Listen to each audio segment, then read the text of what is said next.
How's it going, guys? My name's Andy from Urban Herbs, and in this video I'm going to be talking to you about one of my favourite varieties. How many times do I say that these herbs are my favourite varieties? Each time I say it I really do believe it, but today I'm going to be talking to you about one of my favourite varieties, a plant called ginger mint. I'm going to talk to you about why this is one of my favourites, why it wasn't always one of my favourites, and how you can grow this absolutely amazing variety of mint. So let's start at the beginning. Why should you grow ginger mint? Well, ginger mint is really different to all the other varieties of mint that we grow here at Urban Herbs. The flavour is distinctive, the way that it grows is quite distinctive, and I think that's worth highlighting. Ginger mint solves a problem, it fills a gap that the other mints don't. The flavour of ginger mint is, as you would expect, a beautiful fusion between mint and ginger. The ginger element of the flavour is subtle, and this is no bad thing. It doesn't overpower any dish that you're going to include ginger mint in. You can use ginger mint to make a cup of herbal tea, and it will be beautiful without being overpowering. A variety like lime mint is very strong. It will make a very strong cup of mint tea. Whereas ginger mint is far more subtle, and I think that the subtle nature of the flavour is actually really cool.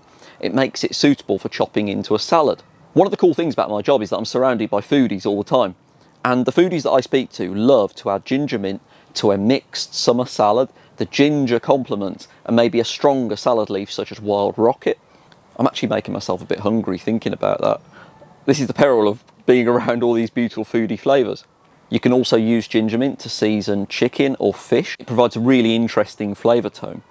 And actually some of the Thai street food traders that we've worked with over the years have got very interested in using ginger mint in a Thai curry. The flavour options that ginger mint provide are really versatile and really interesting. Ginger mint is not just tasty, it's really pretty.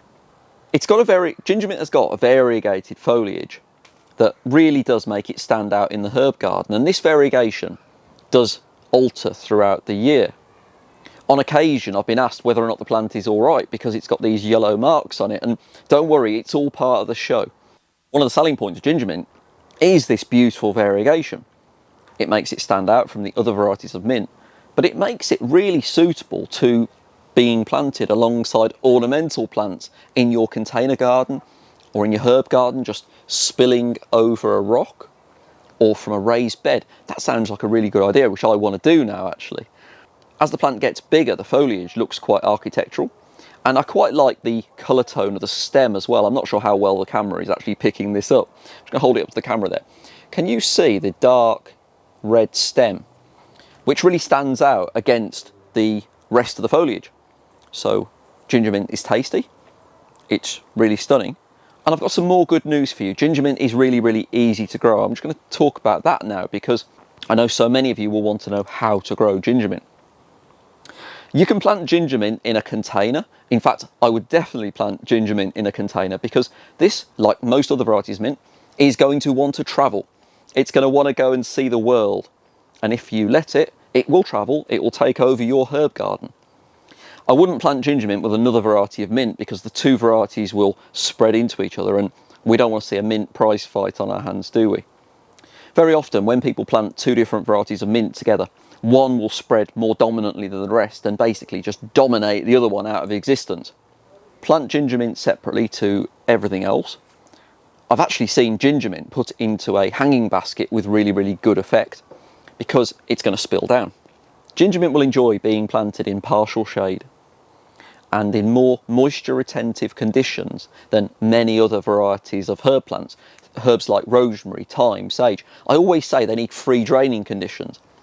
Actually, ginger mint is going to drink a little bit more than those varieties. You're going to want to plant it somewhere a little bit more moisture retentive. And that's a horticultural term really. It just means put it in a growing medium, another horticultural term.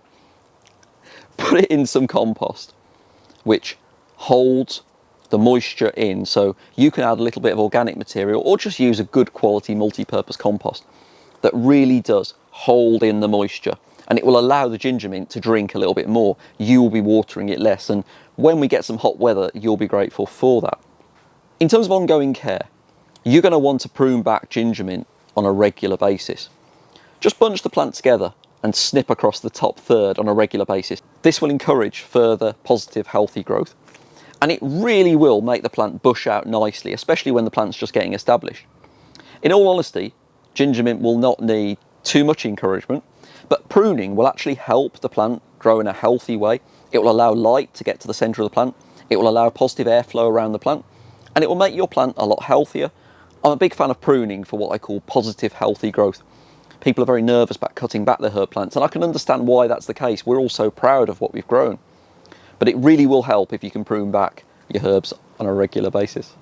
I really hope that you've enjoyed this crash course to growing ginger mint. If you have, please hit the thumbs up button. It really does make a huge difference in us as we grow this channel and we share our joy of growing and ultimately post more videos for you to enjoy. Let me know where in the world you're watching this video. It's really cool to know where you're joining me in this polytunnel from. Until next time, guys, my name's Andy from Urban Herbs. See you later.